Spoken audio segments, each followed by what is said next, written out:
Hey guys, and welcome to my next episode of my EOC boss countdown. And there was only 2 days to go. There's today and tomorrow. And the first thing I want to do is apologise for no EOC boss countdown video yesterday. I simply haven't had time. I've got assignment hand-ins tomorrow, and I've had to be doing them. And I've got a lot to do because I've got another assignment deadline on the Friday and the Monday after. You can see how much work I've got. It's ridiculous. I swear I spend more time doing my work than anything else. I get no spare time to myself. But anyway, today I'm going to be doing next, and slightly differently to the normal videos where I show you the drops from each kill. I'm actually going to show you a full duo doing this and show you the way I've been doing. I've done a lot of necks since the God Wars update, because there's a distinct increase in profit per hour. Obviously, it's a massive decrease now with the EOC being in this. A lot of it's crashed like hell. I mean, I've lost a lot of... Obviously, I own all neck sets and Divine, and they've all crashed. Some of them nearly halved in price. So I have lost quite a bit on them, not going to lie. But this should be... Yeah, I hope you should enjoy watching me do a full next duo. It will be sped up because obviously it's going to be a bit long otherwise. But I'm going to describe to you how I did the kill as I go. I also want to talk about a few other things. But let's just move straight into that. And then actually I'm going to might show you a few drops afterwards. Depends how much necks I actually get done. Right guys, so I'm going to show you that duo next kill. And bearing in mind this kill is a little bit slow because the world was a little laggy and my recording was making me lag a little bit, so I made quite a few misclicks and sort of things like that. Basically my FPS was quite low compared to normal. So I'm going to go over like how the duo works. Now, as you can see, one of us has a yak and I have a unicorn. The reason you do this is because one person is forcing tank. They take a ring switch, so they take like an Archer's Ring Eye instead of an Onyx Ring. Now, Onyx Ring gives defensive stats and Archer's Ring doesn't. And next defense tanks basically on your stats. Predominantly mage defense, but also crush defense. As you see there, I thought I'd picked up the brew and then hadn't, so I had to run back for it, which was quite annoying. And obviously, so that the next will predominantly tank that person with the Archer's Ring. Now this person can make sure the prep to tank, and another reason for all this is the fact that if one person's forcing tank, you know he's going to be tanking. You can keep your HP lower, you can use your unicorn more. It's just a lot easier if you can know you're safe when keeping your HP a lot lower, and I mean, the less you brew down, basically, the better, and having a unicorn obviously removes the ability to brew down. I've also, you can also do duos both with a unicorn, and the reason I take a unicorn, and as you can see in my invent, I have a steel titan. This is for the blood phase. Now, obviously the blood phase, you've got to have a high DPS, and it summons 2 reavers. I'll go over that more when it comes to it. But obviously you can both take unicorns, however, you're very low on brews, and we figured that it's probably safer to take titan for only me, and rather than 2 unicorns when we're recording and the world is a little laggy, because we didn't want to make sure, because it's quite easy, like a few mistakes or a bad kill, you might have to bank to go and get more brews, or, you know, you have to share brews. Basically, the person who doesn't tank normally has to drop a few brews after blood phase. So here's the blood phase. As you can see, next summon 2 reavers. I'm sure most of you know this if you've done next before. And also it prays range now since the update, which is very annoying. I really don't like the update. It doesn't really do much. As you can see, a massive lag spike there. It doesn't really do that much, the range break. It just slows down the kills. And it slows them down. Not too much. It's just annoying. The way it works as well is not done at all well.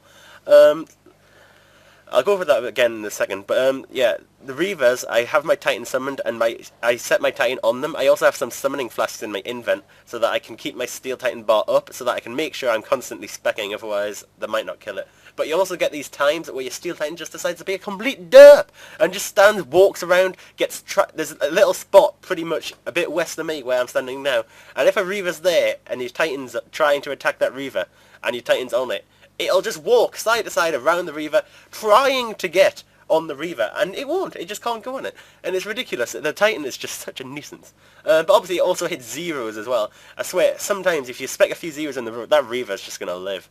And what the reavers do is they heal next during the siphon, they'll die, and any HP the reavers have left will go to next, which is why it's much better to get them killed. So, as I was mentioned before with the 2 unis, you can either both summon a Titan during blood phase, or a tank can steal a uni out, which works a lot better in terms of brew usage, But it's also a lot better to have 2 Titans because you're obviously going to definitely kill the Reavers a lot easier. And having them both killed every time is going to make a consistent blood phase. So obviously I used a lot more brews than I normally would if I wasn't lagging. Normally I have actually done a deal when I haven't tanked and used none before. It's quite ridiculous how you can manage that. But anyway, back to the range prayer. What's really stupid about it is that, unlike the melee prayer, which it does on the final phase, the range prayer doesn't hit what you would have hit.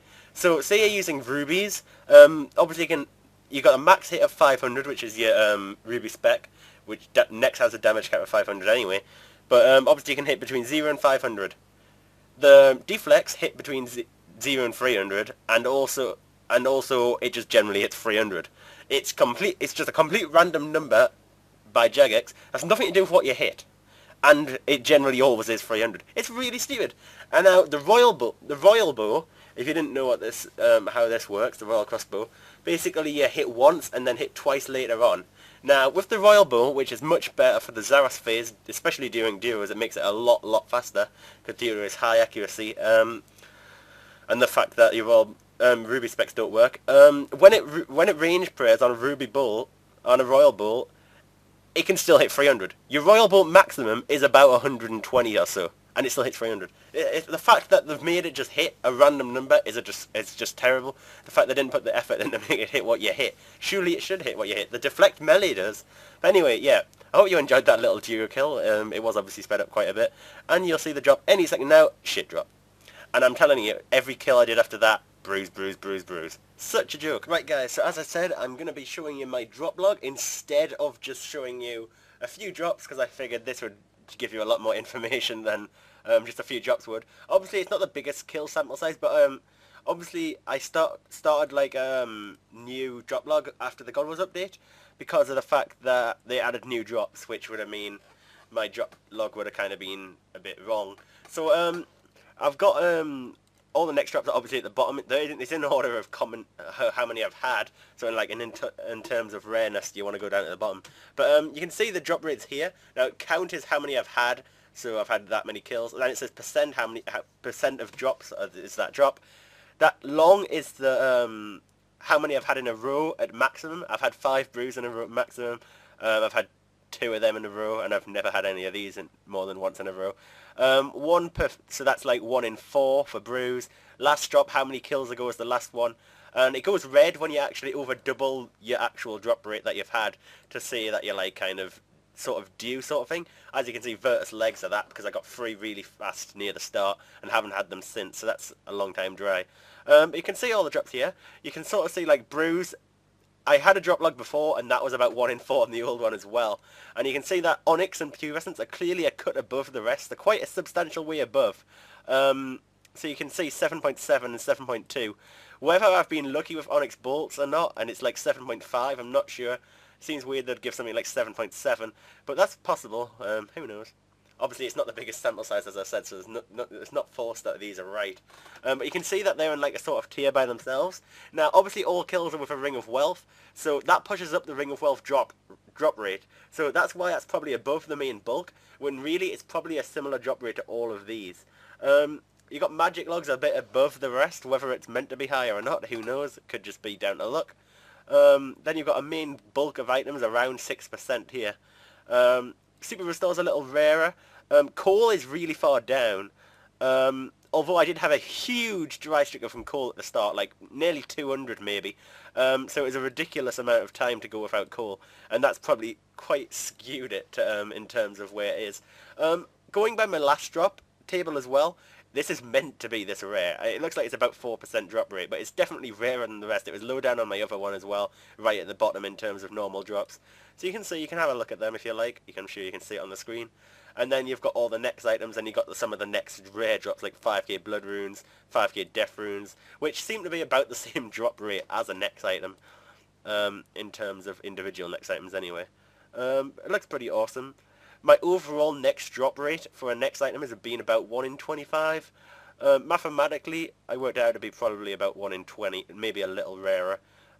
So I am a little below that, but I mean, I'm on a big dry streaks at the minute. Haven't had a good item in a while. You can see, like, Pernix body 368, Torva legs 424, Torva body only 280, Torva helm 904, and Pernix chaps 754. Obviously the prices have changed a little bit now. Zarek bow is quite a good item now, and that is my most common item as usual. Anyway guys, I hope you enjoyed this, and thanks for watching. So thanks for watching guys, I hope you enjoyed that next kill, and my explanation of how I do it, and also the drop log. I hope you found that really interesting, and I'm sure some of you have more kills than that on a log, but I find it pretty cool keeping a log. I find it fun to do. But anyway guys, click the link on the screen if you haven't seen my Queen Black Dragon video, and tomorrow I shall be doing Glaciers, and also if I get any more next drops over the night, which I might be doing a bit more next, I will show them in the Glacier video.